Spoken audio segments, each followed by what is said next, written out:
વડોદરાના પૂર પ્રભાવિત વિસ્તારોની મદદે પોઈચા સ્વામિનારાયણ મંદિર આવ્યું છે। પોઈચા સ્વામિનારાયણ મંદિર તરફથી લોકોની માટે જમવાની વ્યવસ્થા કરવામાં આવી છે। નર્મદા જિલ્લા કલેક્ટરની સૂચનાથી મંદિર પ્રશાસન તરફથી વ્યવસ્થા કરવામાં આવી છે। નીલકંઠ ધામ પોઈચા મંદિર તરફથી 2,500 ફૂડ પેકેટ વડોદરા ખાતે મોકલવામાં આવ્યા છે।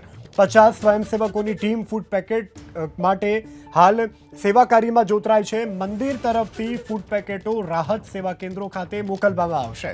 તો સ્વામિનારાયણ સંપ્રદાયનું આ પોઈચા નીલકંઠ ધામ કે જ્યાંથી સ્થાનિક લોકો કે જે હાલ રાહત અને બચાવ કામગીરીમાં સરકારને સહયોગ આપી રહ્યા છે અને લોકો માટે ફૂડ વિતરિત કરી રહ્યા છે।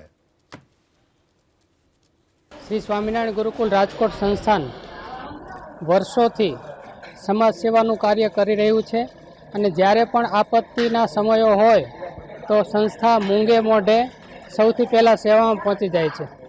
ભૂકંપ વગેરેમાં પણ સૌથી પહેલાં પહોંચેલી સંસ્થા આજે નીલકંઠ ધામ દ્વારા વડોદરામાં અતિવૃષ્ટિના માહોલથી ઘણા વિસ્તારો ડૂબ્યા છે તો સરકારની સમિતિઓ સાથે મળી અને અહીંયા જ નીલકંઠ ધામમાં જ ફૂડ પેકેટ બનાવી અને જરૂરિયાતમંદોને પહોંચતા કરવા માટે અમારો પ્રયાસ છે અને આ સંસ્થા સેવામાં હંમેશા અગ્રેસર રહી છે।